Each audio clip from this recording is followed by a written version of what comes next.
जय हिंद मेरे प्यारे साथियों, आप सभी का स्वागत है आपके अपने YouTube चैनल डिफेंस चैंपियन में और एक और नए बेहतरीन रिव्यू के साथ। तो हम बात करने वाले हैं इंडियन नेवी अग्निवीर एसएसआर और एमआर का, क्योंकि आज से आपका एसएसआर का भी एग्जाम स्टार्ट हो चुका है। हम बात कर रहे हैं 9 जुलाई 2023 का, जिसका थर्ड शिफ्ट था वो आपका एसएसआर का पेपर था। तो सबसे पहले अपन जानेंगे थर्ड शिफ्ट का और उसके साथ साथ में सेकंड शिफ्ट का, यानी एमआर वाले स्टूडेंट्स का जो उन्होंने क्वेश्चन शेयर किए वो भी हम जानेंगे। और आज का जो पहला पेपर यानी पहला जो एसएसआर का पहला शिफ्ट है वो कैसा रहा, वो संपूर्ण जानकारी आपको इस वीडियो में मिलेगी, क्योंकि पेपर में लंका लग गई है और कट ऑफ बहुत ही कम जाएगा। काफी लोगों के सवाल है, तो उन सवालों के जवाब भी इस सेशन में आपको मिलेंगे और आपका फुल एग्जाम रिव्यू मिलने वाला है कंटिन्यू, एकदम बिल्कुल बिंदास तरीके से। तो जो भी नए कैंडिडेट्स हैं, चैनल पर पहली बार विजिट कर रहे हैं, तो चैनल को जरूर से सब्सक्राइब कीजिएगा और बेल आइकन को प्रेस कीजिएगा, नोटिफिकेशन आपको सही समय पर मिलता रहे। और यदि आप लोगों ने अभी तक टेलीग्राम ग्रुप को ज्वाइन नहीं किया है तो ज्वाइन कर लीजिएगा, जिसका लिंक डिस्क्रिप्शन बॉक्स में दिया गया है। सभी सोशल मीडिया हैंडल के लिंक डिस्क्रिप्शन बॉक्स में दिए गए हैं, तो वहां जाकर आप लोग फॉलो कर सकते हैं।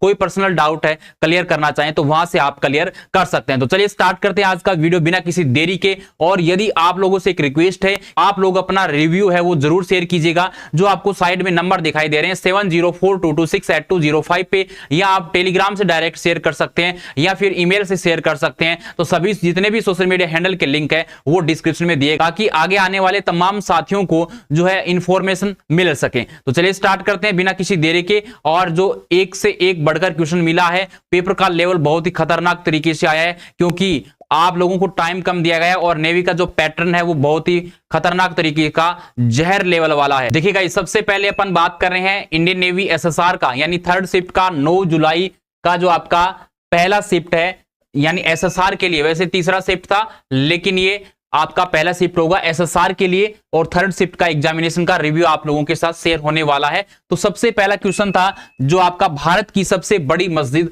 कौन सी है, तो आप लोगों को करवाया था, जो कि क्या है, जामा मस्जिद है और दिल्ली में है। यहां से क्वेश्चन काफी बार पूछा हुआ है, दिल्ली आप डीएल से याद रख सकते हैं। आगे बात करते हैं, भक्ति आंदोलन के जनक थे या भक्ति आंदोलन से कोई एक क्वेश्चन आपको दिया गया था, तो उसका सही जवाब तो अब जैसे क्वेश्चन पूरा होगा तभी पता चल पाएगा। तो आप लोग पूरा क्वेश्चन भेजने की पूरी कोशिश कीजिएगा ताकि आपका उसका क्लियरिफिकेशन हो सके। तो यहां पर यदि इसकी शुरुआत करें तो रामानंद मिलता है कहीं जगह आप लोगों को, या फिर आपको रामानुजाचार्य, ठीक है, ये इनका कहीं ना कहीं आपको लोगों को देखने को मिल जाएगा। तो ये इनके जनक थे या इनकी शुरुआत इन्होंने की थी, मध्य काल में इसकी शुरुआत की गई थी। तो ये भी आप लोगों को याद रखना है, ठीक है। तो ये विशेष इंपॉर्टेंट है, इस प्रकार से कोई क्वेश्चन था, उसका कंप्लीट इंफॉर्मेशन नहीं है लेकिन ये मैंने लिखा है। तो रामानंद या रामानुजाचार्य आपका जो है यहाँ पर इसका सही जवाब चला जाएगा। यदि जो भी आपका था तो आप जरूर बताएंगे। और क्वेश्चन नंबर 3 है, जो कि आपका ट्रिपल ए का फुल फॉर्म पूछा गया था।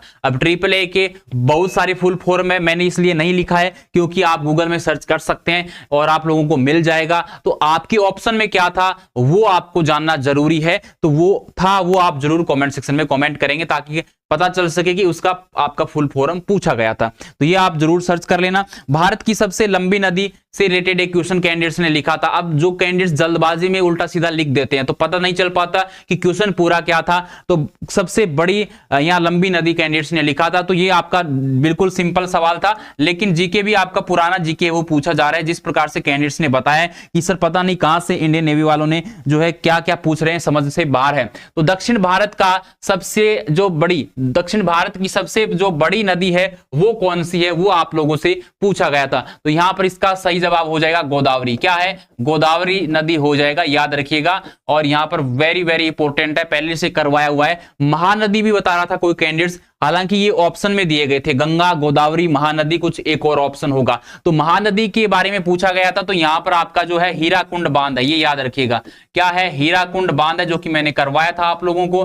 हीराकुंड बांध है वो विश्व का ही सबसे बड़ा और लंबा बांध है, ठीक है, ऊंचा है, वो आप लोगों को करवाया था। वो कौन सा है, टिहरी है, उत्तराखंड में है। तो ये आपका हीराकुंड बांध है और ये आपका ओडिशा में है, याद रखिएगा, ठीक है, ओडिशा में है। तो आपसे पूछा जा सकता है कि हीराकुंड बांध कौन सी नदी पे, महानदी पे है, और जो महानदी है आप याद रखिएगा ओडिशा के अंदर है। ओके, ये आपसे पूछा जा सकता है। अब क्वेश्चन नंबर 7 की बात करते हैं, कैंडिडेट्स ने शेयर किया था, क्योंकि आपके एसएसआर में रीजनिंग भी आती है। तो रीजनिंग के अंदर क्या था आपका क्वेश्चन, ये था 16:1 आपका 56, फिर आपका यहाँ पर समानुपात का निशान और 32। यानी जिस प्रकार से इसका रिलेशन है उसी प्रकार से यहाँ पर आपको क्वेश्चन मार्क की जगह आपकी संख्या थी वो फाइंड करनी थी। तो यहाँ पर क्या हो रहा है आप लोगों को मे भी समझ में आ रहा होगा। समझते हैं ये क्या है, आपका 8 का गुणज है या नहीं है? ये है ना 8 × 2 है। ये क्या है 8 × 7 है। ये कितना है आपका 8 × 4 है। और ये क्या होगा आगे फाइंड करना है। लेकिन आपको समझ में आना चाहिए जब भी इस प्रकार का निशान आता है समानुपात का, तो यहां पर जिस तरीके का फॉर्मूला या जो भी जिस तरीके का आपका पैटर्न लग रहा है, जो भी तरीका लग रहा है वो तरीका यहां पर लगेगा। 8 × 4 नहीं लिख सकते, क्या लिख सकते हैं इसको 16 × 2, क्योंकि दोनों जगह बराबर रूल लगेगा। यहां पर 2 से गुणा किया तो यहां पर भी 2 से गुणा करना पड़ेगा। लेकिन है क्या, ये भी 8 का गुणज है, तो 16 × 2 हो गया। अब यहां पर 16 × क्या करेंगे 7 करेंगे। ये 16 × 7 क्यों किया, ये हो जाएगा 112। कितना आंसर आएगा आपका 112 आएगा। इसको समझना जरूरी है क्योंकि देखिएगा यहां पर 8 का गुणज है, यहां पर भी 16 है वो 8 का ही गुणज है, लेकिन 2 से गुणा किया है पहली संख्या को, दूसरी को 7 से किया है, तो यहां पर भी पहली संख्या को 2 से करेंगे और अगली वाली संख्या को 7 से गुणा करेंगे तो 112 आंसर आ जाएगा। इस प्रकार से आपका सवाल पूछा गया था। एक नंबर सीरीज से भी सवाल था जो कैंडिडेट्स ने जो शेयर नहीं किया, यानी अलग तरीके का था।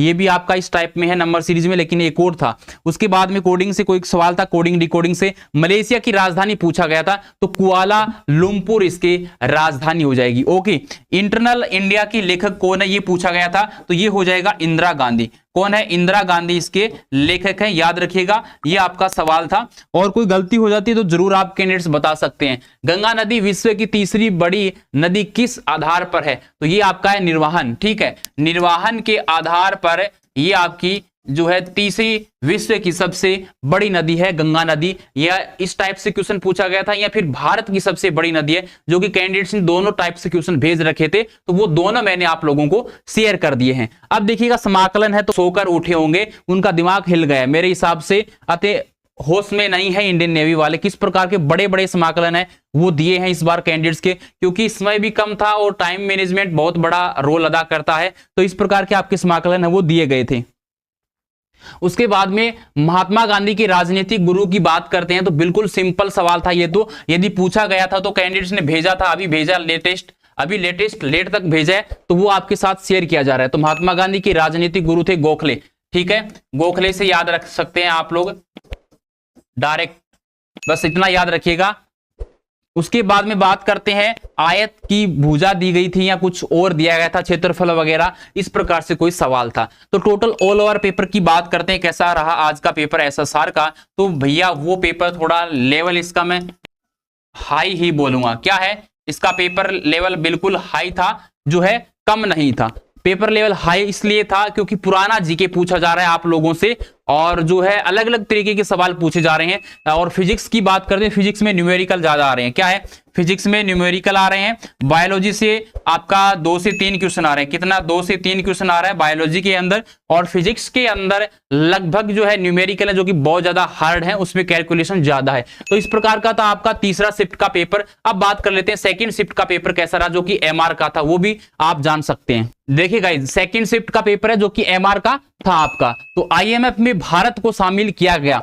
आईएमएफ का मीन हो गया आपका अंतरराष्ट्रीय मुद्रा कोष। ठीक है, अंतरराष्ट्रीय मुद्रा कोष में भारत को शामिल कब किया गया था भैया, 27 दिसंबर 1945 को किया गया था। याद रखिएगा क्योंकि ये सवाल किसी भी प्रकार से पूछा जा सकता है। कॉमनवेल्थ गेम 2022 का शुभंकर क्या था, तो कैंडिडेट्स ने भेजा है पेरी द बुल हो जाएगा। ये सवाल भेजा है, जवाब यही होगा पेरी द बुल। उसके बाद में बात करते हैं मालवा का पठार में कौन सी मृदा पाई जाती है। तो यहां पर मालवा का जब नाम आता है मालवा काली, तो काली मिट्टी यहां पर पाई जाती है।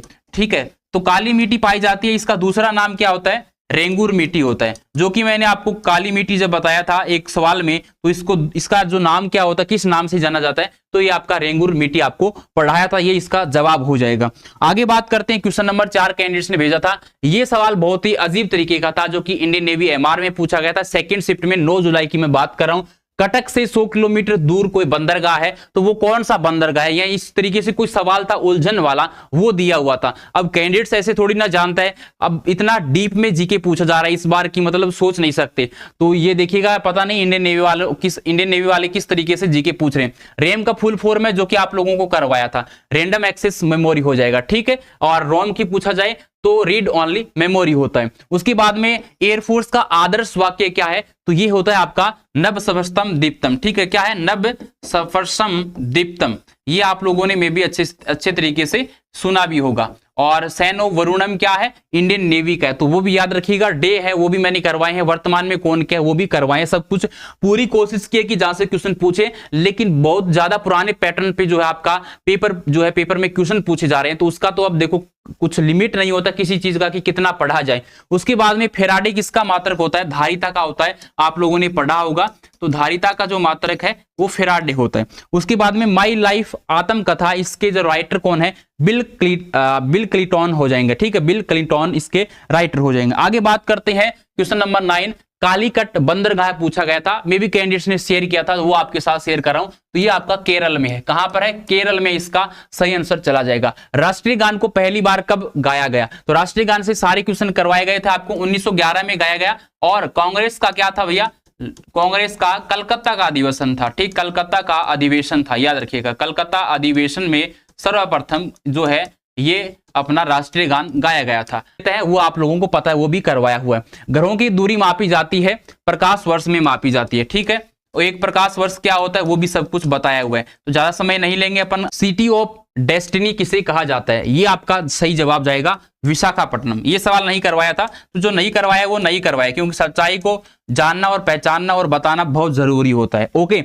भारत का हृदय एक बार चर्चा की थी आप लोगों के साथ मॉक टेस्ट में, तो वो था आपका एमपी यानी मध्य प्रदेश। ये बीचों बीच आता है, इसलिए इसका क्या कहा जाता है, भारत का हृदय कहा जाता है। तो राजस्थान को जैसे पूछा जाए तो अजमेर बोला जाता है। ओके, जिस प्रकार से 14 की बात करता हूं क्वेश्चन नंबर की, सबसे पुराना शास्त्रीय नृत्य कौन सा था, तो ये हो जाएगा आपका भारतनाट्यम। क्या हो जाएगा, भारतनाट्यम हो जाएगा। और कहां का है, तमिलनाडु का है, ये भी आप लोग याद रख सकते हैं। ठीक है, वेरी वेरी इंपॉर्टेंट है। यूनाइटेड किंगडम की स्थापना 1922 में हुई थी। ये इस प्रकार के सवाल थे जो नेवी एमआर में पूछे गए थे सेकंड शिफ्ट में, और इसके अलावा मैंने जो आपका नेवी एसएसआर में पूछे गए थे वो भी आप लोगों के साथ शेयर कर दिए। तो इसका पीडीएफ है, आप लोगों को टेलीग्राम ग्रुप में मिल जाएगा, वहां से आप इसको डाउनलोड कर सकते हैं। और यदि आप चैनल पर पहली बार विजिट कर रहे हैं तो चैनल को जरूर से सब्सक्राइब कीजिएगा और अपना एक प्यारा सा लाइक कीजिएगा इस सेशन को, और अपने दोस्तों के साथ शेयर कीजिएगा। टेलीग्राम ग्रुप को जरूर ज्वाइन कीजिएगा, क्योंकि वहां पर सब कुछ अपडेट आपको सबसे पहले मिलता है। और सभी सोशल मीडिया हैंडल के लिंक डिस्क्रिप्शन बॉक्स में दिए गए हैं, तो वहां जाकर भी आप लोग फॉलो कर लीजिएगा। और जरूर से जरूर सब्सक्राइब कीजिएगा चैनल को, बेल आइकन को प्रेस करके रखिएगा, ताकि आगामी अपडेट्स लोगों तक सबसे पहले पहुंच सके। जय हिंद, वंदे मातरम। और अच्छे तरीके से डरना नहीं है, कट ऑफ में फिर आपको कह रहा हूं कम जाएगा, बहुत ही कम जाएगा। कट ऑफ की मैं बात करता हूं तो लास्ट टाइम में आप लोगों ने देखा होगा स्टेज 1 के अंदर नेगेटिव मार्किंग है, तो तुक्के नहीं लगाने हैं। यदि आप लोग मात्र 20 से 25 नंबर लेकर आ रहे हो तो सिलेक्शन है आप लोगों का। और 4 से 5 स्टेट है, जैसे कि हरियाणा, राजस्थान, एमपी, यूपी और यूके और दिल्ली, पंजाब का भी कुछ चला जाता है, 1-2 स्टेट और होंगे, बिहार वगैरह। तो यहाँ का जो कट ऑफ मैक्सिमम 30 चला जाएगा या 35, इससे ज्यादा बिल्कुल भी नहीं जाएगा। लेकिन मैंने आपको एक बार बताया था कि 40 प्लस जो कैंडिडेट्स है, यानी 40 पर आ रहा है ना, उसको कोई भी रोक नहीं सकता सिलेक्शन से। स्टेज 1 की मैं बात कर रहा हूं, ना कि स्टेज 2 की। स्टेज 1 ऑनलाइन पेपर, सीबीटी जो आपका कंप्यूटर बेस्ड टेस्ट है, आईएनटी यानी इंडियन नेवी एंट्रेंस टेस्ट, जिसका अभी फिलहाल एग्जाम चल रहा है, और आप एग्जाम में कोई गलती नहीं करेंगे। अपना जो एडमिट कार्ड है और अपना प्रिंट है वो साथ लेके जाएंगे, एग्जाम सेंटर डिटेल्स का, और 2 फोटो रंगीन वाली जो आपके एडमिट कार्ड में है। और इसके साथ साथ मैं बताना चाहूंगा एक ओरिजिनल फोटो आईडी कार्ड, जो कि आधार कार्ड सबसे बेस्ट रहेगा। ये सारी चीजें लेकर जानी है। और काफी कैंडिडेट्स को समझाया है, लेकिन अभी कह रहे हैं कि सर मेरा जो है एड्रेस अपडेट नहीं हुआ है। तो एड्रेस आपका जो है वो दूसरी एक नए जो ऑप्शन के साथ मिलता है, तो वहां से आप उस एड्रेस को चेक कर सकते हैं। 72 आवर्स एगो यानी 72 घंटे पहले आपका एग्जाम सेंटर है वो अपडेट होता है। तो इस वीडियो में इतना ही। जय हिंद, वंदे मातरम। आपका दिन शुभ रहे।